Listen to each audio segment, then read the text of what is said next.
Bye week wrapped up, and I think it did come at a good time for us, kind of about that midway point. Played 6 games, took a thorough look at really every play of those 6 games and analyzed it a bunch of different ways, looking for obviously some tendencies, where we got to improve on, some things we've done well that we got to be able to build off of. Thought the coaches and the players did a nice job at kind of doing that. Practice just on Wednesday last week, and then we did go last night, getting a little bit of a head start on Iowa, but I appreciated the approach of the guys through the week. And then there was some that just getting refreshed, a couple of days off, get their mind away from it. And so I was pleased kind of with how they approached the week. And now we're heading into a big-time challenge coming on Saturday, a program I got a bunch of respect for, the way they do things, the longevity of Coach Ferenc, talk about one of the best in the business. I think I read he just won his 200th game, which is just so impressive. I think it looks like an Iowa team that plays physical brand of football, running the thing, high-end defense, special teams is elite. They can beat you in the pass game offensively a little bit on what they've shown this first half of the season. So we got a big-time challenge coming from homecoming weekend. So excited about getting a bunch of alumni back for a night game Saturday night. Questions? Jonathan, how much is this a different test than when you saw the last 2 games, Ohio State and Oregon? Oregon did run the ball effectively against you guys, but just schematically what they do in the setup. Yeah, schematically, they are committed to making it physical, running the ball. I think defensively, the scheme, the players, they give you a lot on that defensive side. So it's a different challenge, and they're playing really well. I mean, they had a nice win last week, handily. And you look at really their 2 setbacks this season are against 2 really good teams. Jonathan, when you got your system in and your players at Oregon State, you ran the ball about as well as anybody in that conference. Do you have to run the ball better the next 2 weeks to win? Yeah, we need to get improved in the run game. We want to do that, and that's why, again, going back to this bye week, taking a look at some of the things that we got to do better. Because I think successful offenses, successful teams can run the ball and stop the run. What did you find? Well, not going to give all our flaws or our strategies moving forward, but we did find some tendencies of where the negative play in the backfield has to go away in our run game, and so we're trying to implement a couple of things to take that out of play. Coach, it's your first homecoming right here. Coach, it's your first homecoming game as at Michigan State. You've been a part of homecomings before at Oregon State. Now that you've been here a couple weeks though on campus, what are your kind of expectations from campus, from the alumni going into kind of a big game around the school? Well, I count on the atmosphere really throughout the weekend, but the day of the game to be festive. I think homecomings are special about college athletics, multiple alums coming back and enjoying their time leading up to the game. So the tailgating, the atmosphere, the Spartan Walk, I'm counting on all of that being exciting with some energy. I'm wondering about, with the proliferation of all these night games, what are the challenges and complexities that coaches and players face, and kind of what's your personal sentiment on, I think you're almost at a half dozen night games. Yeah. Night games are what they are. We don't control the kickoff times, right? And so you got to approach it with knowing when the kickoff is. It's really about the back end of the game, right? So you kick off late, you finish late, and so the turnaround time, the recovery time, try to emphasize that, do a really nice job on Sunday. Makes a difference whether you're kicking at noon or kicking at 7:30 about really the next day. We don't control it. You'd love to have a little bit of a mix, but we're going to line up and play anytime that they let us. Coach, you talked about it somewhat early on, but pros and cons of a bye week. What keeps you up at night? What makes you feel a little bit better? Can you educate us on that a little bit? Yeah, I think sometimes the pros are, you've gone through a rough stretch to be able to take a deep breath, get a little bit of recovery. That can be a pro for a bye week. Some of the cons, if you're in a nice rhythm, sometimes you want to stay in that rhythm. And so there's 2 ways to see the bye. I do think for us, where we're at currently, this time of year, it came at a good time. Jonathan, over here, going back to this, evaluating all 6 games as you went through them, I'm wondering what moments did you just cringe and think, boy, if we just had that play? And then were there things you thought, oh, we're closer there than I thought, or this is going okay? What was sort of the overall evaluation of that? Yeah, I start with the kind of when you cringe. Obviously, when we couldn't finish, we had multiple opportunities offensively through the first 6 games to finish some things, and we didn't do it. Whether getting stopped in the red zone, turning the thing over. That at the flip side of that, when you're cringing, we're that close. We just got to take the next step of being able to finish. I think there's opportunities. We look at us defensively, get to take the ball away a couple of times would have changed things, and so those things kind of individually stood out to me on the 6 games. Jonathan, on the whole of those 6 games, you guys' run defense, I think, has been pretty good.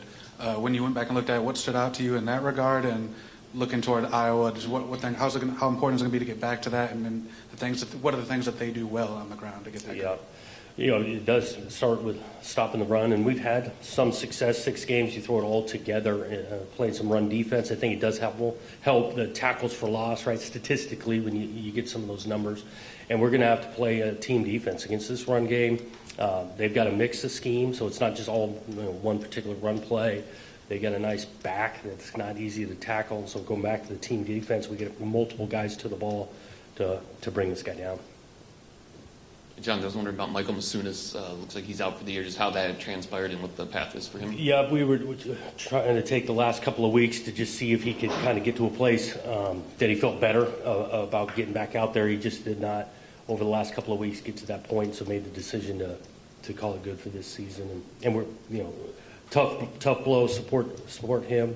Do feel like we got some depth in that room that's played the last couple of weeks, can carry the load. And then, is there any of those guys that were long-term that are close, you think are going to get back, Alante or Dylan or, Chance? I think the closest one would be Alante. We'll see. I'm hopeful he can get back by the end of the season. He's moving around a little bit, but getting cleared to play in the game, he's not quite there.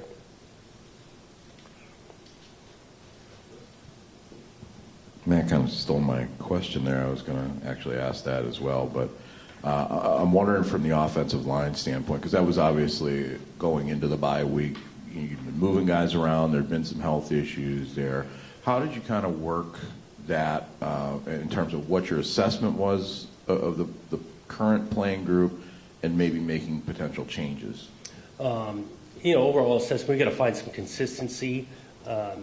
We hadn't played as consistent as a group of 5 out there that we liked. We got to find a way to get more of that. These guys were working. Emphasized that a little bit on Wednesday, playing a lot of good on good, to be honest with you, and that was a lot for the line of scrimmage. One, for ourselves to continue to find that consistency, O-line, but really every position, and then looking to what we anticipate this game being so physical, we wanted to kind of replicate that in practice. Do you feel like where you have, in terms of numbers right now, you've been pretty static at 5, maybe 6. Do you feel like it can expand a little bit? Not totally. I mean, again, 5 and 6, we've got multiple reps with guys. We want those guys to continue to get more consistent.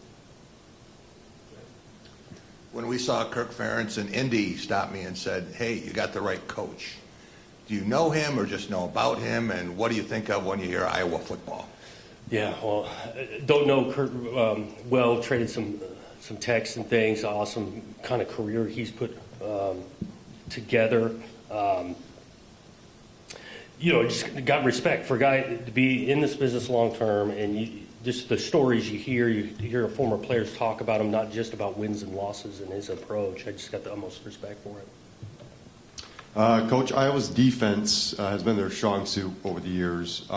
Does facing defenses like Ohio State and Oregon not just help you prepare for Iowa's, but stronger defenses around college football? Yeah, I think it does. When you play, high-end talent, but scheme, and these guys do a really good job schematically. They got good players from the front to the back end of the thing. They take some pride in their style. They make you earn it, right? They're not just blitzing every snap. They've been opportunistic in regards to taking the ball away, and that just plays right into their hand, the style of program with the run game and special teams. Coach, in terms of penalties, what steps are we taking to reduce them for the next 2 weeks? Especially, we are on track for, a bowl game. What are we doing there to help reduce those? Yeah, you try to. You want these guys playing full speed to the whistle, not after it, right? And then you definitely want to eliminate the self-inflicted before the snap, right? Some stuff that we entirely control. And, say what 3 wins for us this year, our penalty in was sky high. Well, we got the penalty things a lot better, and we're 0 for 3 the last 3 weeks, so I'm not certain the penalty sides. We're not trying to go 0 penalties. That's not the goal. But we want to definitely be smart and play with awareness. Jonathan, just to clarify, is Wednesday the only day you guys practice? Last week, yeah. And then yesterday. Is that typical for you, or did you feel like they needed some extra time, I guess, or is that sort of how you? It kind of where it plays. Typical depends on when your bye is, and with us going 6 straight weeks, especially the quick turnaround Ohio State to the travel of Friday night in Oregon, it felt like the recovery was really important. That's why we went just once. Gotcha. And just for you, I mean, as a head coach, do you get away from it at all? How do you unplug, if at all? What's that look like? Yeah, a little bit. Got a little bit extra family time, but really on Saturday. Of course, found myself watching a little football, but got a little time there. I think that's important for really the entire building, players, coaches, to find some time to, get away from it. And I think most coaches did get a little family time on Saturday.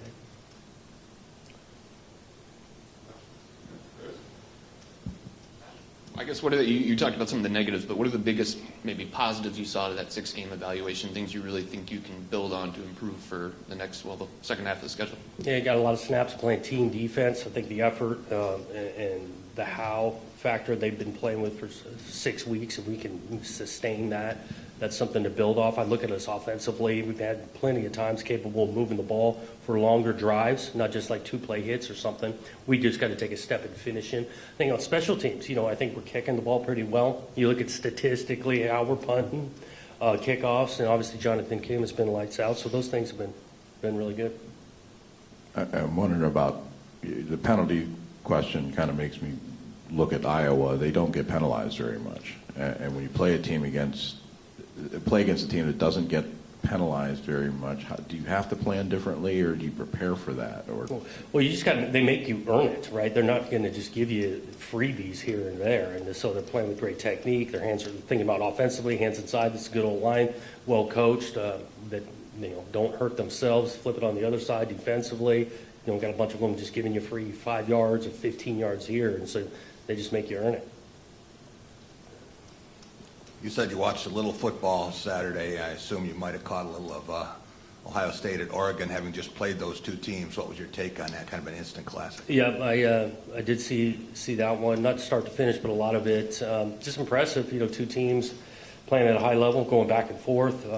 Both those teams responding, talent on the field, schematics. It was a good college football game.